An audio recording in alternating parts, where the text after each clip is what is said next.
आप सभी को मेरा नमस्कार। सैनिक स्कूल में एडमिशन का प्रोसेस चल रहा हो और कोई धमाका ना हो, ऐसा हो नहीं सकता है। लेकिन इस बार जो धमाका हुआ है, या फिर ये यूँ कह लीजिए कि जो ब्रेकिंग न्यूज़ आई है वो अच्छे के लिए है कि बहुत सारे पेरेंट्स बहुत सारी परेशानियों से बच जाएंगे और जो प्रोसेस इतना लंबा खींचने वाला था वो काफ़ी हद तक शॉर्ट हो जाएगा। तो जितने भी लोगों ने चॉइस फिलिंग कर दी है 6th राउंड के लिए या अब तक नहीं की है, वो आप लोग ज़रा ध्यान से मेरी बात सुनिएगा। जिन्होंने चॉइस फिलिंग कर दी है, हो सकता है कि अभी जो न्यूज़ आप लोग को हम देंगे उस न्यूज़ को सुनने के बाद आपको अपने चॉइसेस को बदलने की ज़रूरत पड़ सकती है, क्योंकि जो स्ट्रेटजी आपने 8th राउंड तक के लिए बना के रखी थी, हो सकता है उस स्ट्रेटजी को इस 6th राउंड में ही अप्लाई करने की ज़रूरत आप लोगों को पड़ सकती है। तो अब तक बात ये थी कि जो टोटल राउंड्स होंगे वो 8 राउंड तक होंगे, 8 राउंड्स होंगे ये काउंसलिंग के, और लास्ट राउंड में इतने सारे चॉइसेस भरने का ऑप्शन नहीं मिलेगा। कोई एक स्कूल ही आप चॉइस में भर सकते थे 8th राउंड में, या तो उसी में सीट मिलता या फिर उसी स्कूल की जो वेटिंग लिस्ट आती, और वेटिंग लिस्ट से जो बार बार मेरिट लिस्ट निकलता है उसमें आपको मौका मिलता तो आप एडमिशन लेते, नहीं तो फिर दूसरे में एडमिशन नहीं हो पाता। तो इसमें बहुत बड़ी दिक्कत ये थी कि आप आखिर किस एक स्कूल को हम चुनें जिसमें हमारे होने की पॉसिबिलिटी बहुत ज़्यादा हो। तो ये बहुत बड़ी दिक्कत थी, तो ये दिक्कत अब रहेगी नहीं। तो 8th राउंड तक चलने वाला था। इसका पूरा शेड्यूल सैनिक स्कूल सोसाइटी के होम पेज पर ही बहुत दिनों तक पड़ा हुआ था, लेकिन अब उसमें थोड़े चेंजेज हुए हैं। आज एक न्यूज़ आई है जो ऑल इंडिया सैनिक स्कूल एडमिशन काउंसलिंग, जिस पर ई काउंसलिंग का काम अभी चल रहा है, उसी वेबसाइट पर आप नोटिसेज में जाएंगे उस पर भी, या होम पेज पर ही जो मैसेज स्क्रॉल कर रहा होता है उस पर ही फर्स्ट में जो न्यूज़ है उस पर आप क्लिक करेंगे तो PDF खुल जाएगा। थोड़ी देर पहले PDF खुल रहा था, अभी PDF नहीं ओपन हो रहा है, कुछ एरर है, थोड़ी देर में वो ठीक हो जाएगा, तो उसको डाउनलोड करके आप पढ़ सकते हैं। तो पहले बात ये थी कि 8th राउंड तक चलेगा और 8th राउंड में आप सिर्फ एक ही स्कूल चॉइस फिल कर सकेंगे, उसी में एडमिशन होगा या फिर उसी के मेरिट लिस्ट में आपका नाम आना होगा तो आएगा। अब चेंजेस क्या हो गए हैं कि यही 6th राउंड जो होगा ये ऑनलाइन ई काउंसलिंग का लास्ट राउंड होगा। 7th और 8th राउंड पहले की तरह जैसे हो रहे थे वैसे 7th और 8th राउंड अब नहीं होंगे, यही 6th राउंड ही लास्ट राउंड होगा, और इसी में जितने चॉइसेस आप फिल करेंगे इन्हीं स्कूल्स के वेटिंग लिस्ट में आपका नाम आएगा। तो ये चेंज जो हुआ है ये काफ़ी अच्छा चेंज हुआ है, दोनों जो 7th और 8th राउंड होता है वो भी, क्योंकि बात गलत हो सकती है या बहुतों को अच्छी नहीं लगेगी, लेकिन ये बात सच है कि बहुत सारे पेरेंट्स ऐसे हैं जिनको एडमिशन नहीं लेना है, या वो समझ चुके हैं कि एडमिशन तो होना नहीं है, लेकिन फिर भी चॉइस फिलिंग कर करके, खासकर न्यू सैनिक स्कूल में चॉइस फिलिंग कर करके और रिकन्सिडर कर करके कट ऑफ को उन्होंने हाई बना कर रखा था, जबकि ये बात तय थी कि एडमिशन उनको लेना नहीं है, या फिर जहाँ चाहते हैं वहाँ उस मार्क्स पर उनका एडमिशन होना नहीं है, लेकिन फिर भी वो चॉइस फिलिंग को बार बार करके कट ऑफ को हाई रखते थे और राउंड्स जो था सो सीट वैकेंट रह जाती थी और फिर वो सीट अगले राउंड में आती थी, सीट फिल हो नहीं पा रहा था। तो ये हुआ कि अब जो सीट्स हैं वो जो कट ऑफ आएगी वो एक्यूरेट कट ऑफ होगी, ओरिजिनल कट ऑफ होगी, जल्दी से कट ऑफ नीचे आएगा। जिसको एडमिशन लेट से मिलने वाला था उसको एडमिशन जल्दी मिलने का चांस बनेगा। और दूसरी बात जो होगी कि लास्ट राउंड में जो आपको सिर्फ एक ऑप्शन मिलने वाला था, अब पूरे ऑप्शंस मिलेंगे। 6th राउंड में आप जितने भी भरेंगे ऑप्शंस को, यदि कोई सीट अलॉट होती है तो क्या करना है, और यदि सीट नहीं अलॉट होती है तो क्या होगा, वो भी सारी बात बतलाएंगे। लेकिन जितने भी ऑप्शंस आप भरेंगे, यदि आपको सीट अलॉट नहीं होती है 6th राउंड में, तो उन सारे स्कूल्स के वेटिंग लिस्ट में आपका नाम आ सकता है। हम ये नहीं कह रहे हैं कि सब में आ जाएगा, लेकिन जितने भी आपने भरा है उनमें मल्टीपल स्कूल्स के वेटिंग लिस्ट में आपका नाम आ सकता है, और फिर उस वेटिंग लिस्ट से जो मेरिट लिस्ट बनेगी उसको आपको धीरे धीरे करके उसी के अकॉर्डिंग आपको कॉल आ सकता है। तो अब क्या होगा कि 6th राउंड में भी कुछ चेंजेज हुए हैं। जब इसका रिजल्ट आएगा तो उसमें पहले की तरह एक्सेप्ट, रिकन्सिडर और जो एग्जिट बटन दिखता था वो नहीं दिखेगा, इसमें कुछ चेंजेज हुए हैं। अब टोटल आपको 4 बटन उसमें दिखेंगे। एक एक्सेप्ट दिखेगा पहले की तरह कि जो यदि कोई सीट अलॉट हुई है तो आपको एक्सेप्ट बटन दिखेगा, आप उसको एक्सेप्ट कीजिए और जो पहले की तरह एडमिशन का प्रोसेस था उसमें आगे बढ़ना है। एग्जिट बटन का अभी भी वही मतलब है कि आप यदि एग्जिट प्रेस कर देते हैं तो उसका मतलब है कि काउंसलिंग में अब आपको पार्टिसिपेट ही नहीं करना है, आप इस पूरे प्रोसेस से ही बाहर हो जाते हैं।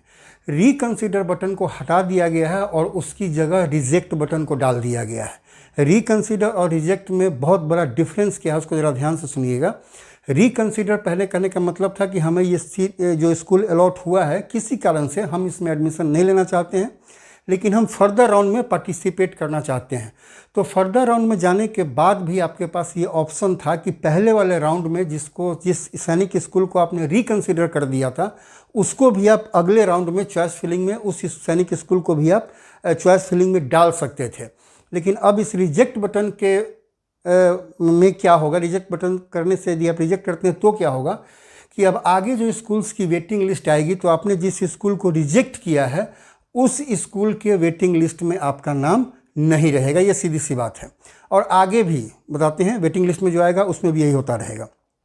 और एग्जिट तो बता दिया, एक्सेप्ट भी हो गया, रिजेक्ट भी बता दिया, और लास्ट में क्या आया है, क्लोज करके है, क्लोज पोर्टल। इसका सीधा सा मतलब है कि जैसे हम लोग विंडो को क्रॉस करके क्लोज कर देते हैं, वही क्लोज पोर्टल है कि आप बंद क्लोज कीजिएगा, पोर्टल क्लोज हो जाएगा। इसका कोई ज़्यादा मतलब है नहीं। इसके बाद 6th राउंड में यदि आपको सीट अलॉट हुई है, आप एक्सेप्ट करेंगे, अच्छी बात है, एडमिशन लीजिए। यदि आपने रिजेक्ट कर दिया है तो आगे क्या होगा कि आगे अब जो भी काउंसलिंग का प्रोसेस होगा वो ऑफलाइन होगा। ऑनलाइन में यही 6 राउंड था, ख़त्म। इसके बाद जो अभी आने वाला है उसको नाम दिया गया है वेटिंग लिस्ट, और वेटिंग लिस्ट से 10 मेरिट लिस्ट निकलेगी एक एक करके। आप इसको ऐसे समझ सकते हैं कि ये जो 10 राउंड होगा ना, ये भी ई काउंसलिंग का ऑफलाइन राउंड होगा। जैसे ऑनलाइन हो रहा था ना, अब उसको समझिए कि वो ऑफलाइन राउंड्स चलेंगे, 10 राउंड्स चलेंगे। मेरिट लिस्ट, वेटिंग लिस्ट से मेरिट लिस्ट बनेगी, कुछ बच्चों को निकाला जाएगा, उनको कॉल किया जाएगा। यदि वो एडमिशन लेने के लिए इंटरेस्टेड हैं तो ठीक है, नहीं तो उनको भी हटा के फिर अगला मेरिट लिस्ट निकाला जाएगा। जो 10 मेरिट लिस्ट निकलेंगे उनका जो डेट होगा और उसके हर एक मेरिट लिस्ट का जो ड्यूरेशन होगा जिसमें आपको एडमिशन ले लेना है, इसका पूरा डेट अभी स्क्रीन पे आपको आ रहा होगा। आप इसको ज़रा ध्यान से वीडियो को पॉज करके या जैसी भी आपकी इच्छा हो स्क्रीनशॉट ले सकते हैं। आप इसको देख लीजिए और इसी हिसाब से 10 राउंड्स मेरिट लिस्ट निकलेगी वेटिंग लिस्ट से। इसमें एक बात ध्यान रखिएगा कि यदि किसी स्कूल से आपको कॉल आता है, ध्यान से सुनिएगा, यदि किसी स्कूल से आपको कॉल आया कि आपका वेटिंग लिस्ट में नाम था, तो जो पहली, दूसरी या किसी भी मेरिट लिस्ट में आपका नाम आया है, आपको एडमिशन लेना है या नहीं लेना है, आपको कंफर्म करना पड़ेगा। यदि आप कंफर्म करते हैं कि एडमिशन लेना है, बहुत अच्छी बात है, आप जाकर एडमिशन ले लीजिए। लेकिन यदि आप उसको रिजेक्ट करते हैं कि नहीं, आपके यहाँ मेरा तो नाम आया है लेकिन आपके यहाँ इस सैनिक स्कूल में हमको एडमिशन नहीं लेना है, तो उसके बाद आप ये ध्यान रखिएगा कि उस सैनिक स्कूल के किसी भी मेरिट लिस्ट में, आगे जो मेरिट लिस्ट निकलेंगी उसमें आपका नाम नहीं होगा। फिर दूसरे किसी स्कूल में ही आपका यदि नाम आता है तो उसमें आपको ट्राई करना पड़ेगा। ये इतनी ही इंपॉर्टेंट बात है। एक चीज़ और है कि यदि किसी भी रीजन से आपका एडमिशन, वेटिंग लिस्ट से मेरिट लिस्ट निकली, मेरिट लिस्ट में आपने किसी स्कूल से आपको कॉल आया, आपने उसको एक्सेप्ट किया, लेकिन किसी न किसी रीजन से, मेडिकल बेसिस पे या डॉक्यूमेंट बेसिस पे या रीजन जो भी हो, यदि स्कूल से आपका एडमिशन रिजेक्ट कर दिया जाता है, तो आप फर्दर आगे किसी भी वेटिंग लिस्ट से जो मेरिट लिस्ट निकलेगी उसके किसी भी मेरिट लिस्ट में आपका नाम नहीं होगा और आपका एडमिशन नहीं हो पाएगा। ये पहले भी था, ये कोई नई बात नहीं है। पहले भी जैसे आपने एक्सेप्ट बटन पर क्लिक कर दिया और एक्सेप्ट होने के बाद आप उस स्कूल में गए एडमिशन लेने के लिए, मेडिकली अनफिट हो गए या फिर कुछ डॉक्यूमेंट की कमी हो गई या मेडिकल के लिए टाइम से नहीं पहुंच सके, रीज़न व्हाट्सोएवर जो भी रहा हो, यदि उस स्कूल में आपका एडमिशन रिजेक्ट हो जाता है तो आगे किसी भी राउंड में कैंडिडेट पार्टिसिपेट नहीं कर पाए।